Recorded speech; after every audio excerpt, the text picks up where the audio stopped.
ভিডিওটা সবাই দেখবেন এবং শেয়ার করবেন, অন্যকে দেখার সুযোগ করে দিবেন। ধন্যবাদ। আসসালামু আলাইকুম। আজকে কিছু কথা বলবো। কথাগুলো হলো এসএসসি পরীক্ষার্থীদের নিয়ে, অর্থাৎ যারা আজকে রেজাল্ট পেয়েছেন। তো আমার ব্যক্তিগত বিষয়ে আমি মনে করি, যারা রেজাল্ট পেয়েছেন, ভালো রেজাল্ট করেছেন, আর যারা খারাপ রেজাল্ট করেছেন, আর যারা ফেল করেছেন, মন খারাপ করার নাই। আপনারা যেটা লিখে এসেছেন সেটার উপরে ভিত্তি করে আপনাদের শিক্ষকরা আপনাদের নাম্বার দিয়েছে। পড়ালেখাটা হলো একান্ত নিজের বিষয়, নিজের মধ্যে। আপনি যদি ভালো করে পড়াশোনা করেন, অবশ্যই ভালো রেজাল্ট করতে পারবেন। যদি ভালো পড়াশোনা না করেন, তাহলে ভালো রেজাল্ট আশা করা যাবে না। বর্তমান যে যুগ, যে সিচুয়েশন,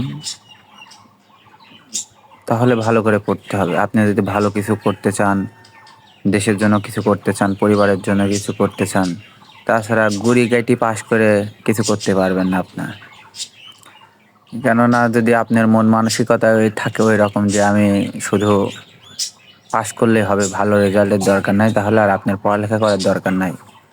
কেননা এই যে আপনি এখন গুড়ি গাইটি পাশ করবেন, ভালো রেজাল্ট করতে পারবেন না, পড়ালেখা শেষ করে কোনো চাকরি পাবেন না, তখন কি হবে? এই ভাগ্যের উপর দোষ দিবেন যে আমার ভাগ্য খারাপ, হ্যান খারাপ, ত্যান খারাপ। এগুলো ভুল ধারণা। আপনি যেটাই মানে আপনার কর্মের উপর আপনার ফল আসবে।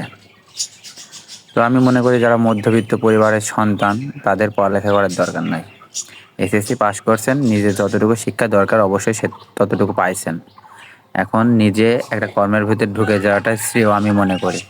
কেননা আপনি মনে করেন যে এখনও 2, 4, 5 বছর পড়ালেখা করলেন, পড়ালেখা শেষ করলেন, শেষে যাইও কিন্তু আপনাকে 8, 10, 15 হাজার টাকা চাকরি করতে হবে। কিন্তু এখন যদি আপনি সেই পড়ালেখাটা না করে যদি এখন থেকে কোনো একটা কর্মের ভিতরে ঢুকে যান, তাহলে কিন্তু আপনি যদি এখন 10,000 টাকার একটা কর্মের প্রথমে শুরু করেন, কিন্তু দেখবেন 4, 5 বছর পর আপনার কিন্তু সেটা হয়ে যাবে 20, 25, 30 হাজার টাকা। তাহলে কি হলো? আপনি যে লেখাপড়া করে 5 বছরে কত টাকা খরচ করবেন না পড়ালেখার ভিতরে? কিন্তু আপনি যদি পড়ালেখাটা না করে ওই টাকাটা বেঁচেও গেল, এমনকি আপনি একটা কর্মের ভিতরে ঢুকে গেলে ওখান থেকে আপনি 5 বছরে 5, 10, 5, 7 লাখ টাকা, 10 লাখ টাকা আর্নিং করতে পারলেন। আর যারা ভালো ভালো স্টুডেন্ট, ভালো রেজাল্ট করছেন, ভবিষ্যতে ভালো কিছু করার ইচ্ছা আছে, অবশ্যই তারা পড়ালেখা করতে পারেন। কেননা ভালো কিছু করলেই ভালো ফল পাবেন। এতটুকুই বলাই আমার আর কি। আমার নিজের অভিজ্ঞতার উপর থেকে বললাম যে পড়ালেখা করতে হলে অবশ্যই ভালো করে করতে হবে, না হলে পড়ালেখা করার দরকার নাই। আর বিশেষ করে যারা মধ্যবিত্ত পরিবারের সন্তান, তাদের জন্য এই বিষয়গুলো আমি বললাম।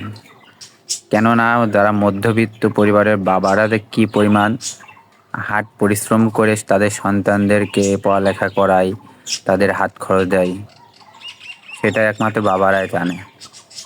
আমিও একজন মধ্যবিত্ত পরিবারের সন্তান। বিগত 2008 সাল থেকে দেশের বাইরে খাতে শুধু আমাদের জন্য, আমরা পড়ালেখা ভালো করে করতে পারি নাই, শুধু টাকা পয়সা নষ্ট করেছি। পড়ালেখায় যে এখন ইন্টারের পরে পড়ালেখা বাদ দিয়ে দিছি, এখন কোনো কর্মও করতে পারছি না, কোনো কর্মও খুঁজে পাচ্ছি না, আর পড়ালেখা যে করবো সেটাও করতে পারছি না। তাহলে কি দাঁড়ালো? যদি এসএসসির পরে আমার বাইরে যাওয়ার একটা অপশন ছিল, বাইরে চলে যেতাম, তাহলে বিগত 4, 5 বছর আমি কম করে 20 লাখ টাকা ইনকাম করতে পারতাম।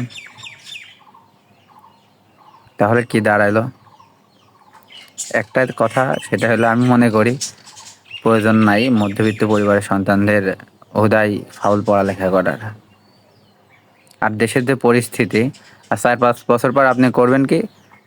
দেশের যে পরিস্থিতি, চাকরি খুঁজে তিতি আয়, কোথায় পাবো চাকরি, আয়, এমন অবস্থা হবে। তারপর নিজের ভাবনা নিজের ভিতর, অবশ্যই যেটা করবেন ভেবে চিন্তে করবেন।